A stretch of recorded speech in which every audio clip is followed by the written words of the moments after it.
We got that going.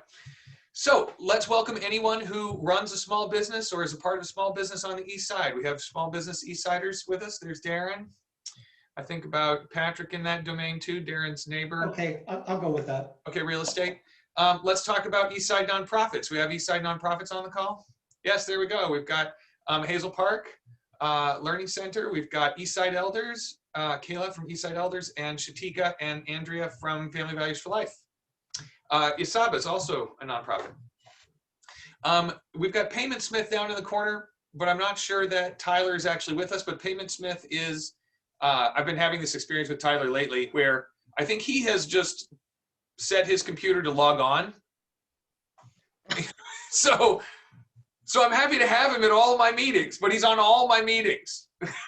So Tyler and I'll be talking about that. Anyway, Payment Smith is the new invoicing system that Isaba is using and a new Isaba member, and is just a fantastic partner. So we're happy to have Tyler on if he's actually on.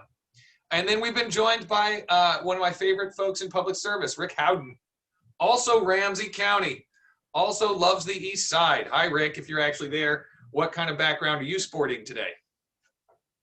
Oh, he's at the Saints Stadium again for sunset at the Saints. I love that. That's a great photo. Okay. Oh, we have Rachel Speck too from Minnesota Employment Exchange, and Rachel is in a wow. She's look at that fireplace. I know. Check that out. Is that Rachel's actual house? No. Oh no! She's pulling a Lori Sieber on us and a Rick Howden. I love it. Okay, Rachel, Well, that's great. It is my background. It's real. Yeah. It's we needed a change of scenery, so we're up north on Caribou Lake outside of Lutheran. Nice. I love the fact that you turned around and touched that background. It just freaked me out just now. Oh, well, it was surprising. If you want, I can bring you with me and I can touch the deer that are hanging from the ceiling in the other room. Hey, we'll see how this call goes. I think Ling and Amanda will keep it exciting enough, but we might need that, Rachel. We'll keep that in mind, everybody. Okay. All right, yeah, I'm on call. Let me know. Nice. It looks like Andrea also has a new home background inspired by Lori Sieber. That's great. Andrea, when you get, a virtual cat to walk across your screen like Lori does from time to time, then we'll know where inspiration comes from. So it's like Rick's got a new background up too. Okay, Rick, I love it. It's a new library for you. All right, let's jump into our topic. Our topic today is the times and the jobs they are a-changing. We're talking to Ling Becker from Ramsey County and from Amanda LaGrange from TechDump about tech equity and about the job scenario in the ongoing and continuing evolution that the pandemic has shown up. I'm going to invite you to open up your chat. Can you let me share my screen, Paris? Yep, I'm going to have you share your screen. Before I do, though, I'm just going to drop our agenda in to give folks an idea of where we're headed. As a matter of fact, I can do that after I make you the queen of the call, Ling. Here we go. All right, here we go. Let's get that going. Okay, you are now the host. So welcome, Ling Becker. Take it away. All right. Well, thank you everybody for joining us. It's nice to be invited back. So maybe I did okay the first time. So For sure. Appreciate getting asked back. So we'll share these slides because sometimes the writing is just too small, but like to give you the information. As you can see, this is what the COVID pandemic has done to Ramsey County. We were at this 2.8 unemployment rate in January. It rose as high as, it looks like 10.9, almost 11% in Ramsey County. And we are now kind of down in the 4-ish range, still the highest in the metro area. So just as an FYI. So again, I think I showed you this slide a while back, but we've updated it. And the statistics have not changed since February. Now this is up through February 12th of 2021. So we continue to see disproportionate impacts of who's applying for unemployment in Ramsey County. Definitely people who are younger, who have less education, and are BIPOC communities. So the way you would read this, I'll go with the most extreme. BIPOC community represent 49%, or 27% of our workforce. Actively seeking work pre-COVID. That's the orange bar here.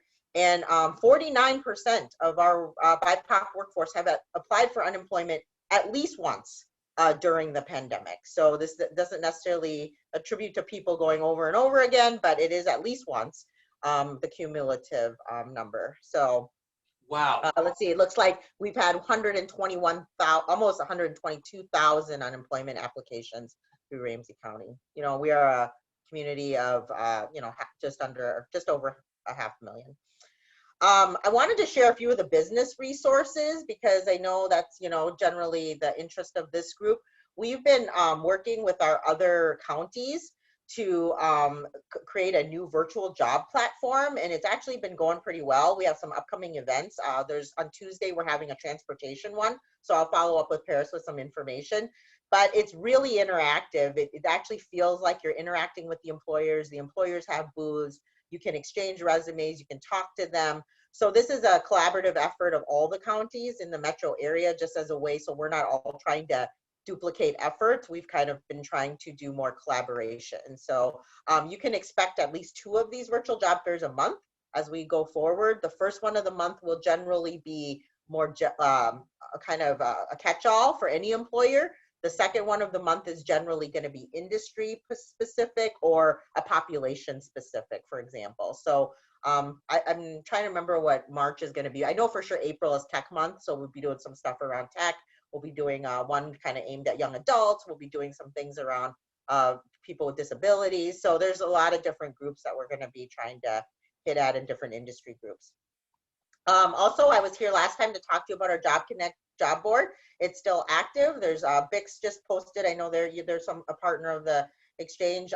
They posted a bunch of jobs just recently. So I could just encourage people to continue to check out the job board and use the job board.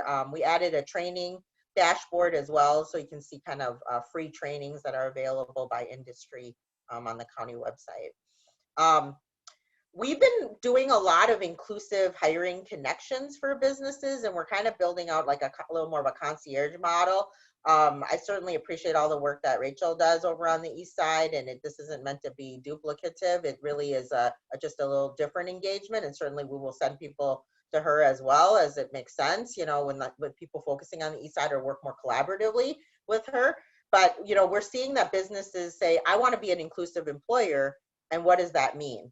You know, like they need that high touch that in order to maybe really work with the people who are in our county programs.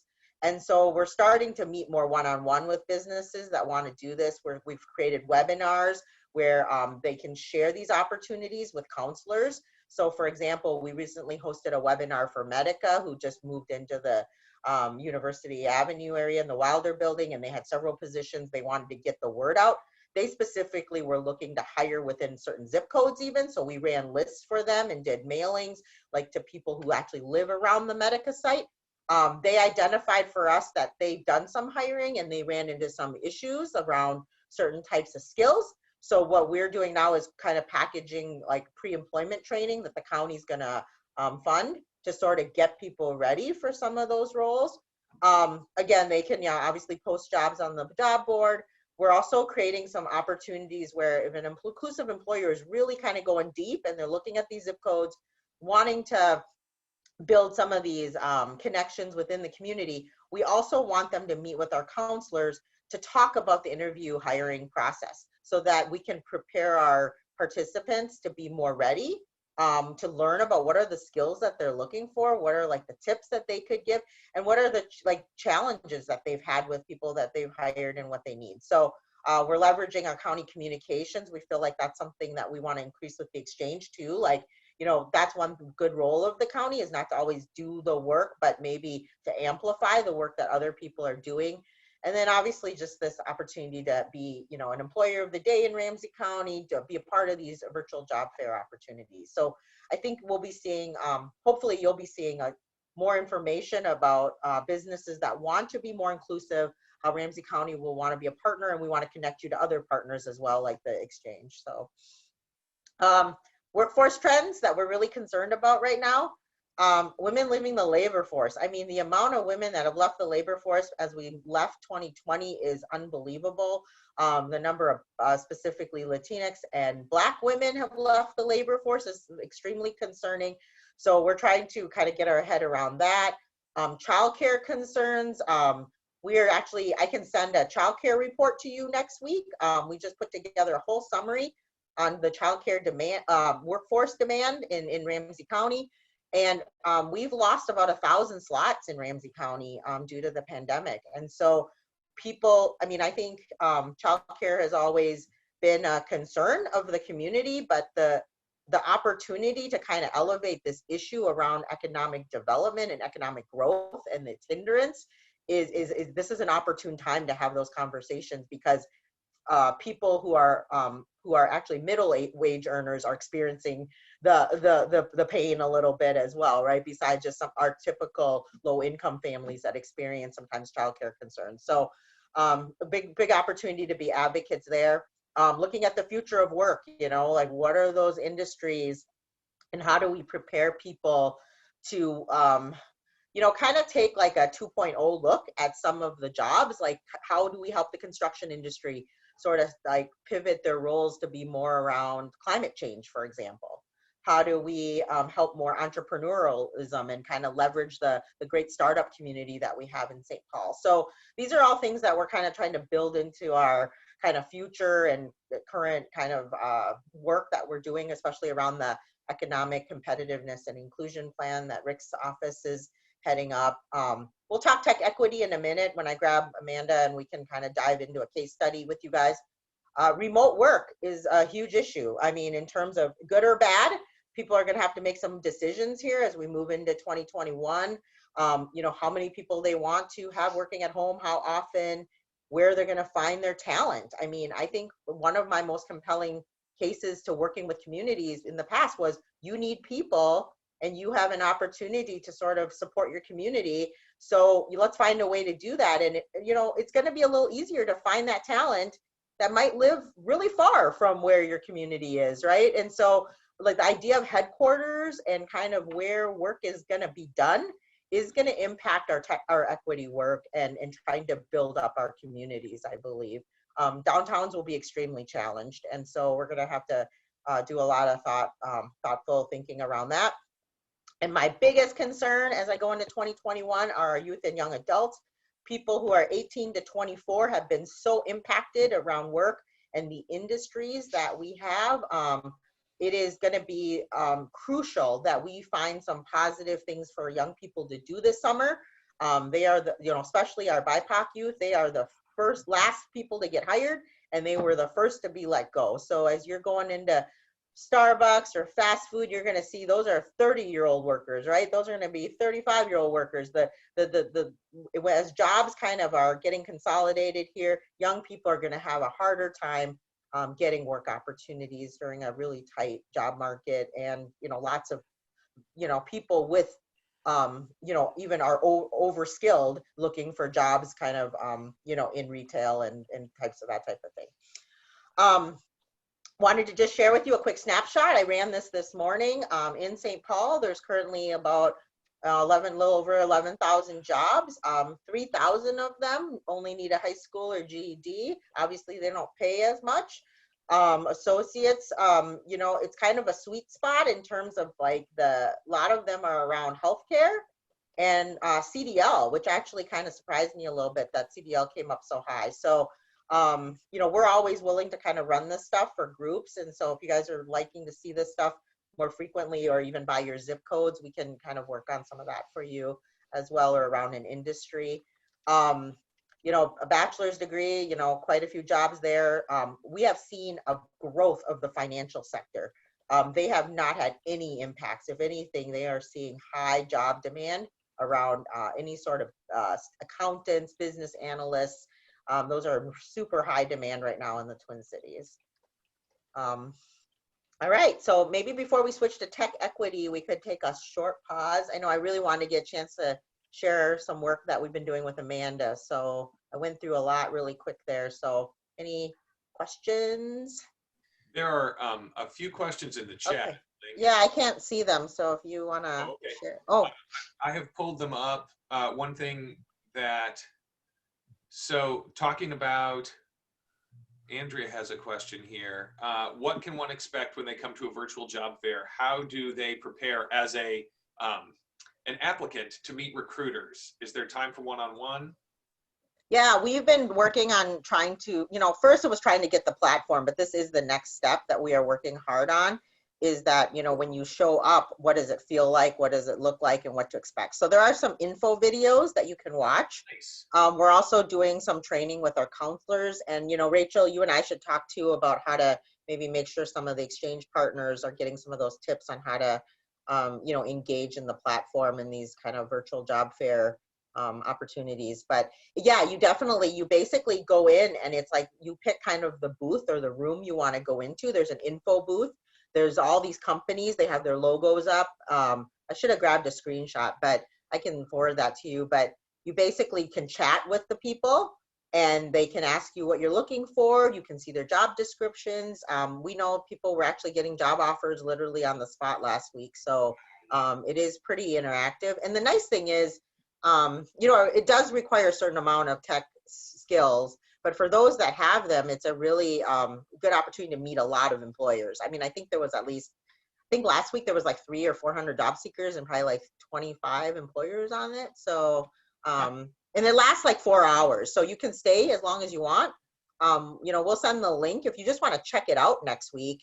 There's a transportation one, just go see what it's like. I mean, they've tried to make it as interactive as possible. You can ask questions along the way. There's sometimes side rooms you can go into to get a workshop on how to do your resume. So it's a little more interactive, and there's a little more happening than just just interaction through the screen in terms of just with that one employer. There's some other events that you can click into as well.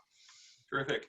Ling, I wanted to just ask about these. Are you looking for, is this a good space for smaller employers to be engaged? Oh, absolutely. And by the way, they're all free. So you don't have to pay anything. You just set, and you go to as a first-time employer, you get invited to kind of an info session to sort of learn how to set up your booth and how to use the system.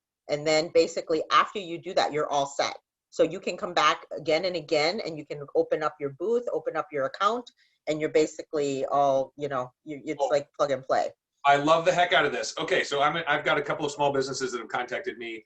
I'd love to just get the entree email and you're like, this is what you'd send people. Yep. It looked like folks would also like the link to the one about transportation next week. I'm seeing. Sure. Yep. One more question here, and also just a plug for Hazel Park Learning Center. It says immediate openings for 5 children, or ages 5 years of age. Sorry, Elaine. Is the reason why we've lost the 1,000 childcare spots because people have been like, look, it's not safe to send my children to childcare. That also corresponds with women and men leaving the workforce to take care of kids in addition to trying to get by. Am I understanding that right, Ling? Maybe? I mean, Elaine probably would know a lot more, but we've been working closely with Think Small. They're kind of a provider resource association, but it's a variety of factors, right? People who've pulled kids out, so then lots of childcares have had to close.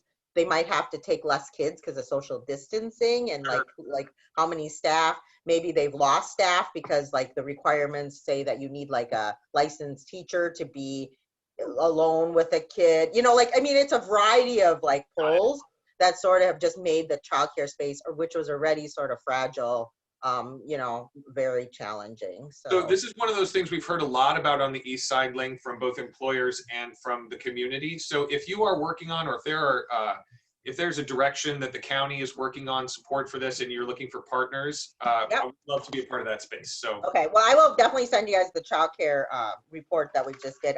I think I'm trying to remember it. I think it says like, it is a job where there's a lot of turnover too.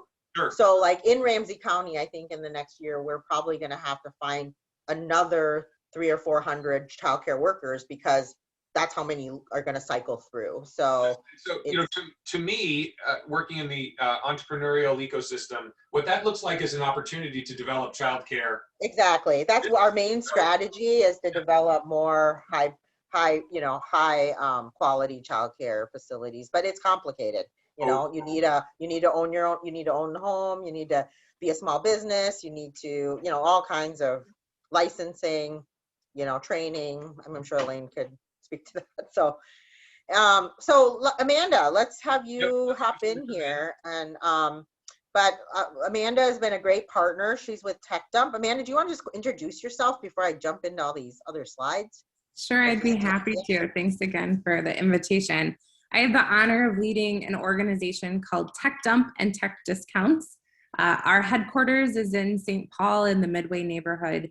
And each year we work to connect individuals who are often overlooked for employment opportunities because of having a history of incarceration, with paid on-the-job training and an 18-month training program to equip them with the skills to meet some of the job openings that Ling was sharing about. And this past year, in the midst of, and I forgot to mention, and the job training work is done through electronics, recycling, and refurbishing. And so last year, in the midst of all of the trying moments of COVID, our team had the honor of working with Ling and several other teams to bring refurbished technology to the community that had been impacted by COVID, that their employment had been impacted through COVID. And so it was really a beautiful opportunity to have individuals that are often feeling the impact of unemployment far more than others because of having felonies in their background, being part of the solution in our community. And so we're really thrilled about the partnership, and Ling and I both were able to be part of an impact study, which is part of what we also wanted to bring together today. So Ling, I'll have you start with your data points there, and I'll take it. Well, I just wanted to quick show, that the dark purple is where we are lacking in computer devices, and this is from 2017, so it's a little dated even, but it's but there's also, and then the one chart is the no computers, one is no internet. And as you can see, there's a lot of dark colors on the east side. Certainly, we know there's a huge need on the east side of St. Paul. And then with, so in terms of responding to this need, I think when I came here, we talked about how we were allocated CARES dollars. And so we decided to try to tackle this problem with some innovative approaches. At the time, obviously, all the library computer labs were closed. Training and job search were now online. Available jobs required tech skills. And so we brought together TechDump, Literacy Minnesota, and then the St. Paul Public Libraries and the Ramsey County Libraries to kind of partner together to sort of intersect our work. And it really is like this three legs to the stool. I mean, I think traditionally, lots of people talk about, oh, we need more broadband, we need more internet access. We hear people say, okay, we're going to give out computers. And then we sort of had this group sort of on the side trying to teach people how to use computers, but not necessarily connected to all those resources, right?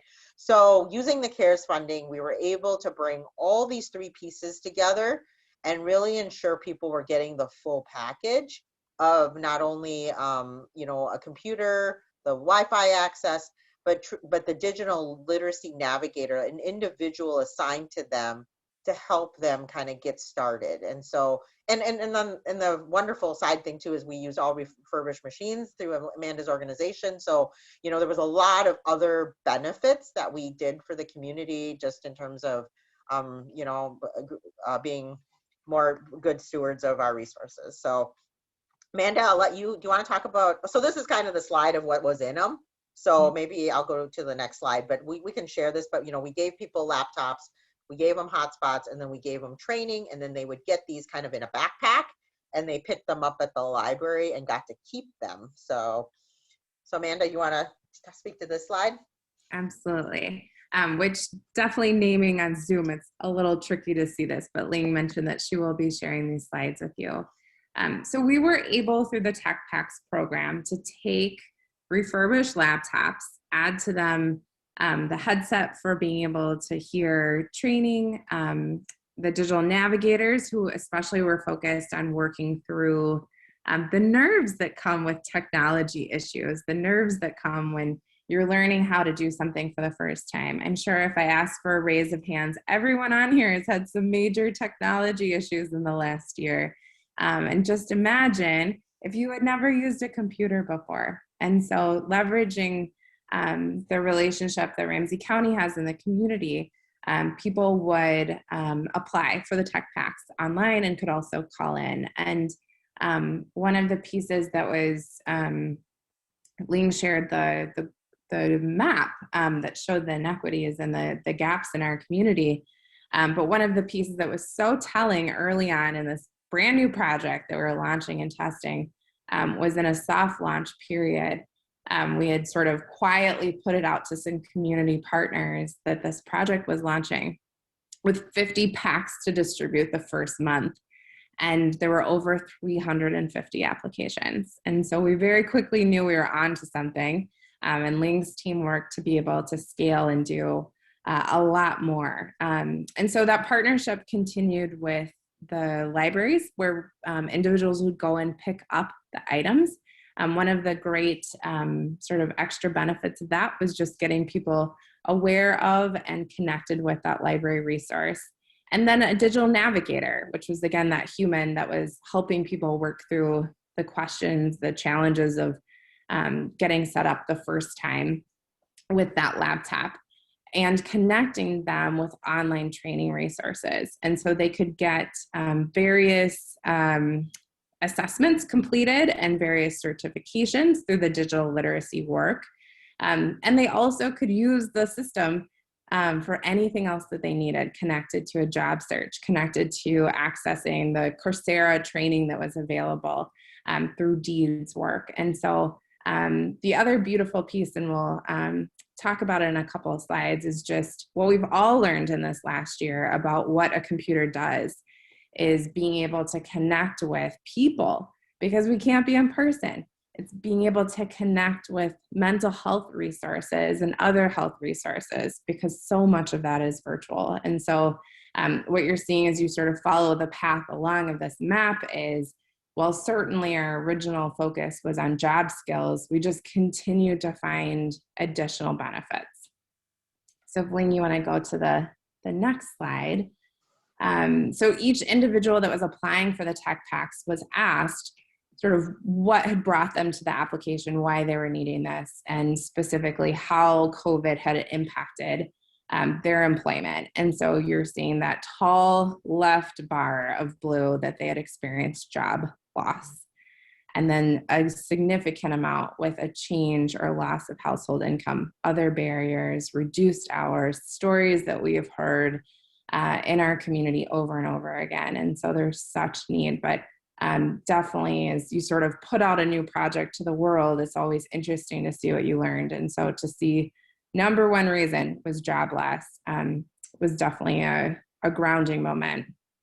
And so from that, if you want to go to the next slide, Ling, we found some outcomes. And so the ones we sort of expected to see, having our workforce more ready for new and different positions, examples for individuals coming out of retail jobs or food service jobs and being able to connect with positions that worked from home, use technology in a different way. Having increased digital literacy, an individual really does at this point to work from home need to be comfortable with email and Zoom and Microsoft Word and Google Docs. And then the great outcome too of individuals accessing general job training, additional trainings online, and then also being able to complete their GED. And so I mentioned that we were part of doing an impact study. And so what we did was we took in sort of all of the work that was done to really understand what the outcomes were. And so through that process, we learned of some unexpected outcomes, which was exciting to learn about, including people that were going through courses, learning English as their second language, some education. So of course, when a computer comes into a family's home, often there are children there that are also using it for education purposes. I've already mentioned around the social connection and medical side. And so what the study found was that for every dollar that was invested into this Tech Pack program, it brought around $2.40 of social impact return. And so for this overall project, which actually ended up doing a lot more than 500 Tech Packs at the time, but that was our start, that it brought about $1.8 million of social return impact. And so we were able to prove that, yeah, I mean, anecdotally, it feels like this is the right thing to do. Gut feel, it feels like the right thing to do. We heard from the community, seems like the thing that's needed. We're able to then have an independent study that said, absolutely, this is providing great value to the community. Yeah, so here's a few folks who've kind of indicated, how it kind of changes their life to be able to have access to these equipment and technology and learnings. And we really can't understate like the doors that are open once you get a computer and internet and some skills to use them. So we heard a lot of this, and we actually had a little video made, so we'll be able to share that pretty soon. It's just kind of in the final editing of some stories. But the other thing, and I will forward the link, it's actually on the slide too at the very bottom, but the Minnesota Department of Education just released a Digital Equity Project report. And we were highlighted in that report. The top very wordy paragraph just describes a little bit about what we did. But what I really was proud of is that they've really called this out. They said the success of the TechPack initiative in Ramsey County should serve as the model for scaling a digital equity initiative statewide. So we're looking to get some more funding, hopefully, with another CARES allocation this year. So we will look to kind of partner more deeply with the East Side. Kind of as another layer to this project, Amanda worked really closely with the American Indian Family Center. We did different variations of the Tech Pack. This is the original. So you imagine like the original Coke or whatever. This is the original, but we have a lot of different variations. And through all the variations, we actually distributed almost 2,200 of these Tech Packs. But we specifically went to the American Indian Family Center and said, would it be better for your community for them to pick them up at your location and you to identify who needs them and you to provide, us to give you resources to provide the digital literacy? And they said yes. So we did do 150 units for them, specifically thinking, maybe there are barriers there to going to the library, putting your name in a lottery. The lottery method kind of was our original method, but then we got more focused on other iterations and did a lot of partnerships with local community organizations. So we also did a partnership with Hmong American Partnership. We did Clues. We did about 10 different partners where we actually had more strategic deployment where they sort of drove who got them instead of through the lottery method. So, so Amanda, you want to end with this slide as kind of like as partners kind of on the call? You bet. And I'm loving seeing in the chat some of the comments and questions here. And the Tech Pack project in its at least initial state did end on December 30th. So we're not currently offering any, which is why we have this slide for how you can be part of them going forward. We do feel confident in the model. The state report adding to it that this model makes sense and it works. And the piece that is really unique is sort of bringing together all of these pieces to support the human that's learning and gaining these technology skills. The piece that we're needing is the financial backing. And so it's great to hear some encouraging news on CARES dollars. It's also a spot where I believe large employers have some opportunity to get involved. And so whether that's through foundation work or philanthropic work or through connecting TechDump with laptops from their company. And so often what we'll hear is, oh, well, at the end of the lease, they go to this place and we get maybe a small check back or something. And so to think about different ways of retiring those laptops. And as an organization, TechDump is third-party certified, ISO certified, holds all the right credentials to carry insurance and all the pieces for data security concerns. But the piece that we found during this TechPack project was how difficult it was to get laptops and to work through. And I know there were many news articles out there that were talking about specific to remote learning, the shortage. And so as we think about having this project relaunch, we want to go ahead and get the feelers out for companies that are looking at laptop retirement in the coming months to go ahead and connect with TechDump. And I know a lot of people ask, like, well, why refurbish laptops? I mean, I think you see the recycling aspect, but also a lot of people ask, well, why not Chromebooks or other things? But really, when we've spoken with people in the business community, that people need to use a PC to learn Microsoft tools. Like, it's more of an investment, and actually Chromebooks aren't very recyclable from what I've learned from different folks. So so I feel like we're doing a lot of good things here. And then at TechDump, they also have that work program. So it's really this beautiful like cycle of how we can invest and reinvest back into the community in some really positive ways. So with that, I think I'll stop sharing and we can just talk for a little bit. So we talked for a long time. So that's great. There were some questions about is TechDump. Oh, and we've had some folks join too. Sorry, some new folks on the call. So let's ask a question and then be prepared to just welcome some new folks who are on the call then. So one of the questions it seemed from Andrea about is this an ongoing program is how do folks reach out to become your next partners? You know, we have some East Side nonprofits probably and other communities who love to be making that connection with you. So Amanda, I don't know if it's you or Ling if it's you, but help us know who to direct people to make those. Yeah, it would be probably us, but we will, I don't know how the county is gonna, with these CARES dollars, it's still very big because it's still like in Washington right now, right? But we're anticipating they're coming soon.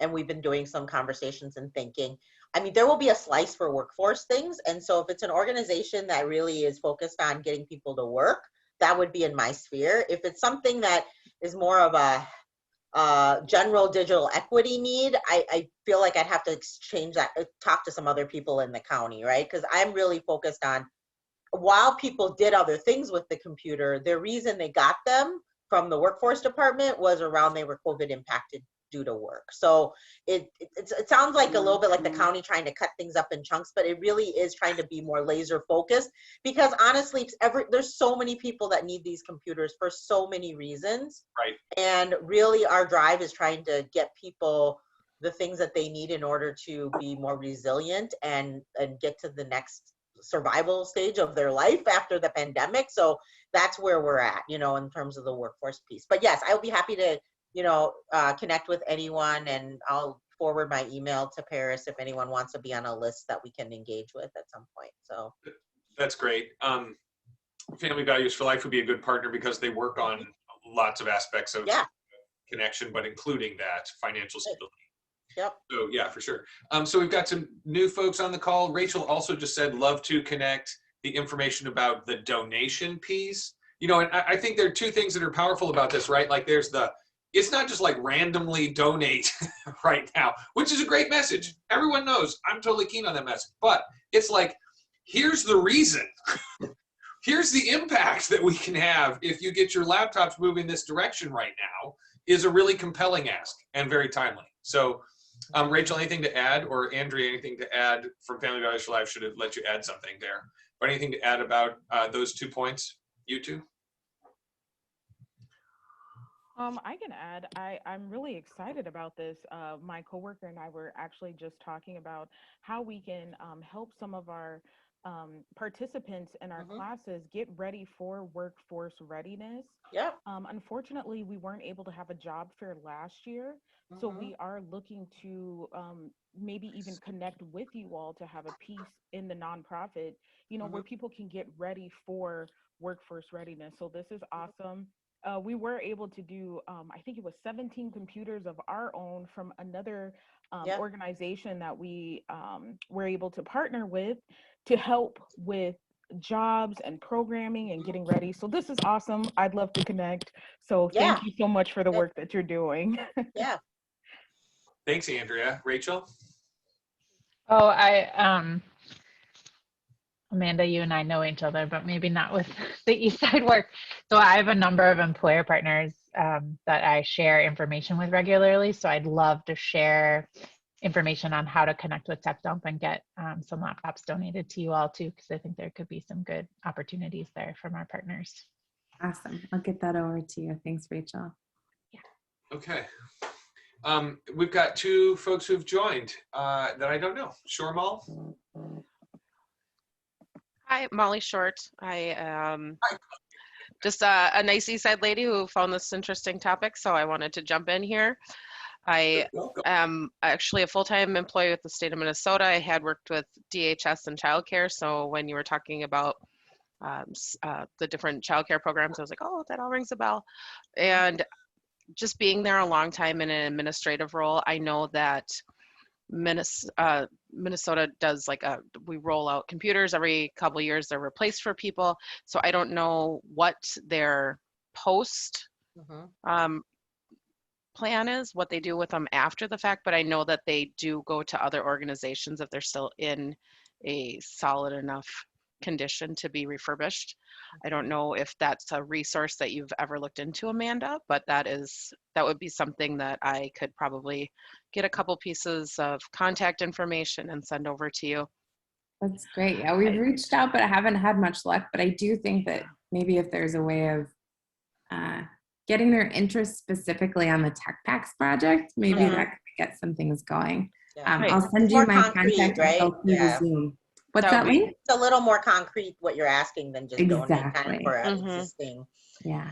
Yeah. I will say that I failed to add one more slide. We will send the information, but on May 24th at noon, we are actually going to host a 1-year COVID impacts webinar.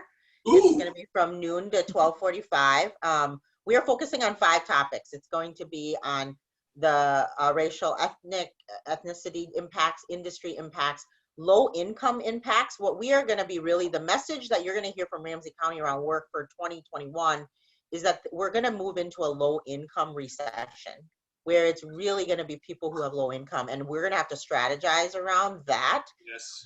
There's going to be a piece around young youth and young adults. We have our workforce board youth committee. They're in the process of putting together kind of a state of youth in Ramsey County report that we will roll out probably early June. So we're going to be doing a series of these things where we're going to pull together good work of other people, add a little bit of our own, but really use the county as a amplifying voice of really the issues that are affecting our community. Not necessarily where we're going to be doing all the work, but like if you're writing a grant, you can quote that report, right? That Ramsey County around impact of youth and say, boy, it was in there, you know? So we're hoping to kind of help create more unified messaging around the true needs post-COVID of our most impacted communities. So I can't think of a better thing for my county to do.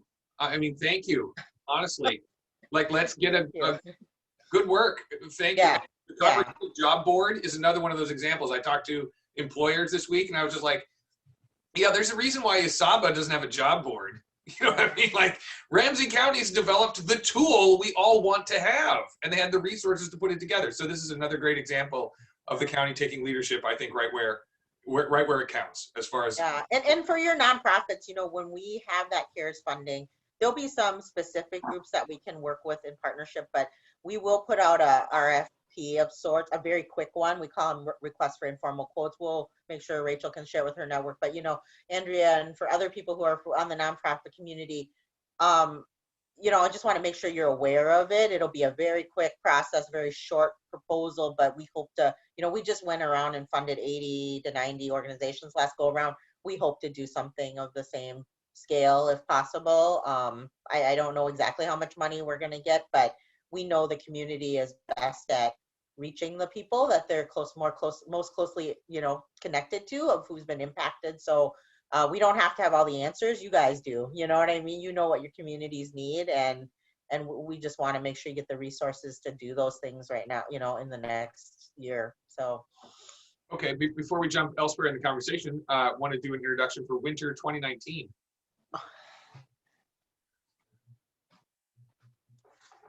Maybe, ma'am. So just wanted to welcome you to the show, and we don't know you, but just wanted to say welcome. And if you don't want to turn on and say hi, okay, thank you. If you want to say who you are and where you're coming from, just unmute and say hi. This is Remy from Sunray Laundromat. Yeah. I'm so happy to see you with a camera on. Thank you. So hello, Remy everyone. is the owner of the Sunray Laundromat and is a member of ISABA and has been on these calls and been phoned in before. But Remy, so delightful to see you. Thank you for being Nice to on. see you. Yeah. Okay, other places we want to go with this conversation, or other things that kind of resonate here. I see Rick and Rachel also posted about another piece of what TechDump does, the tech discounts part, as a source for really connecting to technology that we need in our organizations and in our communities, you know, kind of everywhere. We're also constantly updating. We could go that direction. Any other comments about this conversation? Where does this touch your life? Where do you see digital equity on the East Side and this conversation that we need to have, or how it connects with our businesses? I will ask one question. We've been kind of exploring, you know, the first round of CARES, trying to find a location maybe to create like a learning hub or a training room, like where people need to learn kind of with people, even if they can be socially distant. And I kind of struggled on the East Side to figure out if there was a good spot for a, you know, potentially like kind of a place where cohorts could sort of do some learning. And yeah, so if anyone has any ideas on the East Side, we certainly would be open to hearing what those locations are. My location might be a perfect site for you. Okay.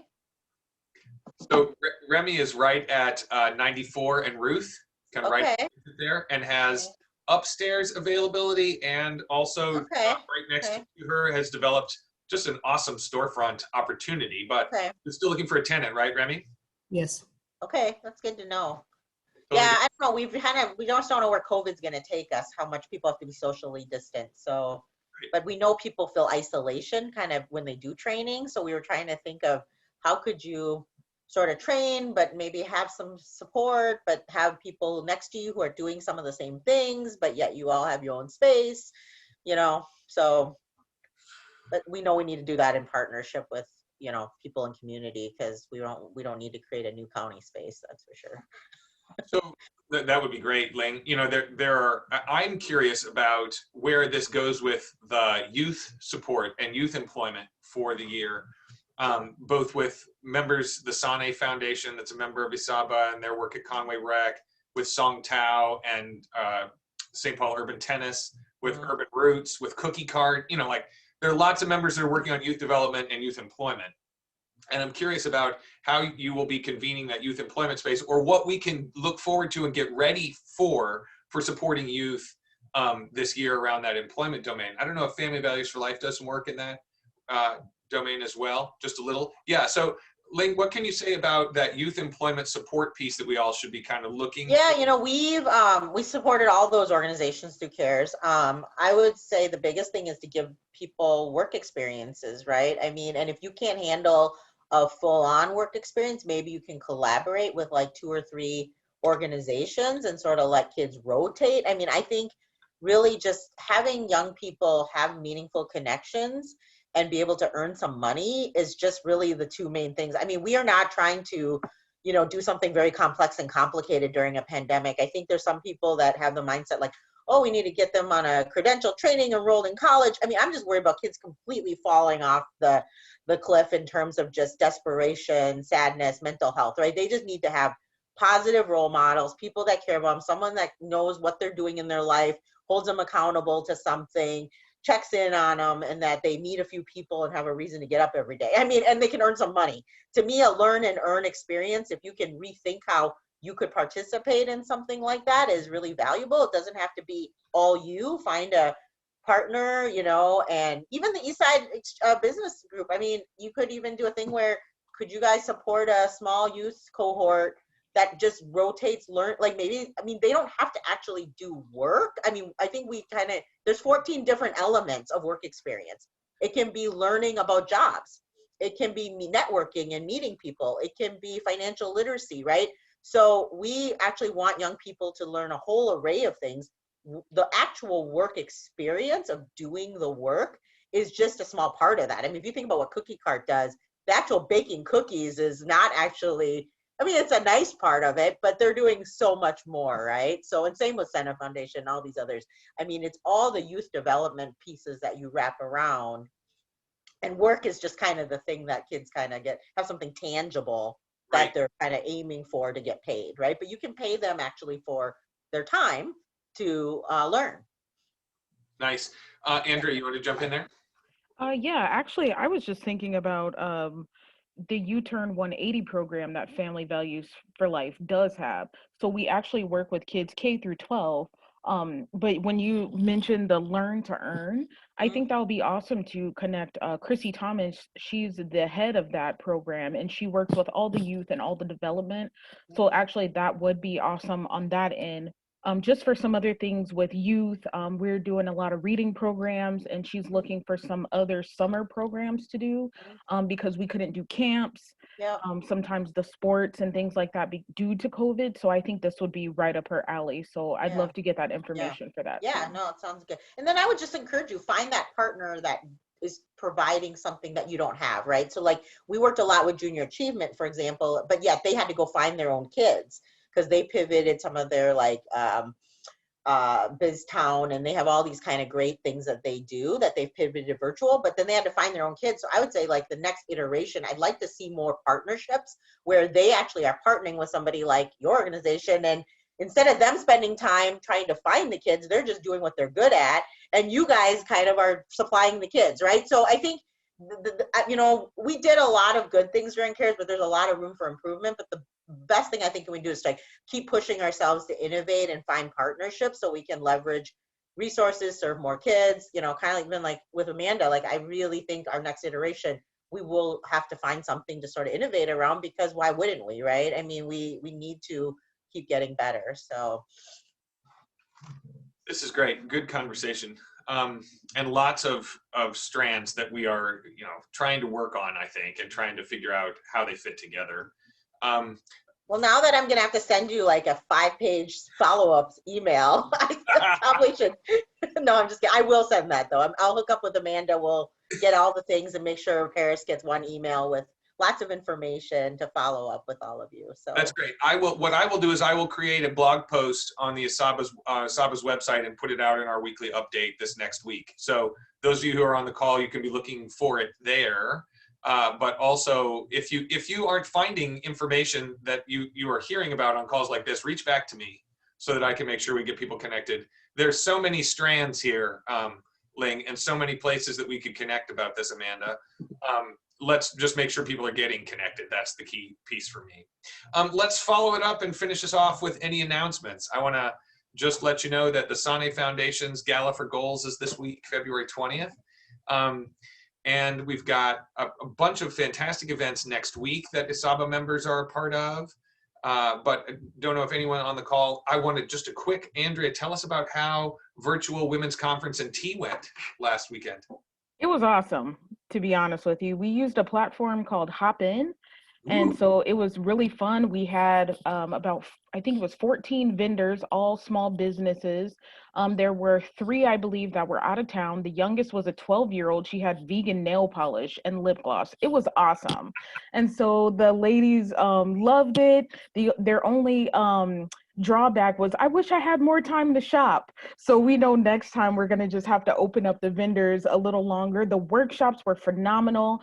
We had over 112 people sign up and attend the conference and attend all, you know, the 4 workshops. They were pretty easily distributed. We had a phenomenal keynote speaker. We had a poet laureate, a friend of mine that came. His name's Joe Davis. He's in the cities. And so we just had a phenomenal time. So we're actually looking forward to getting the video all together and perhaps putting it on YouTube. Nice. And it was awesome. So if you missed it, you missed it. So look for us next year. That's great, Andrea. I'm glad. Thank you, Paris.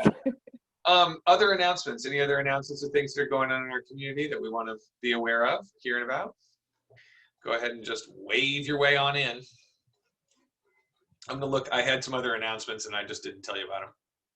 Oh, the St. Paul Area Chamber of Commerce annual meeting is today. 153 years of annual meetings for the St. Paul Area Chamber of Commerce. I mean, that's, you know, like I'm feeling good about 30 years.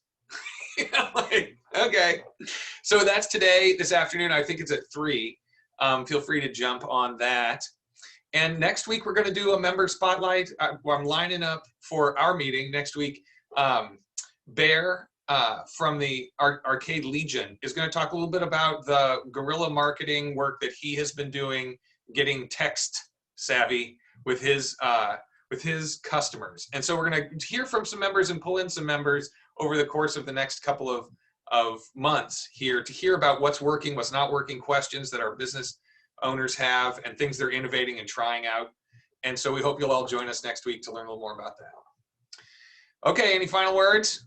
Thank you to ASABA board members, Darren Varley, Tanya Bauer, who are on the call, and to all of you fantastic Eastsiders, and of course to our guests, Ling Becker, Amanda LaGrange. And we'll look forward to seeing you all down the road for another call. Have a Thanks for inviting us. Take care. Bye-bye.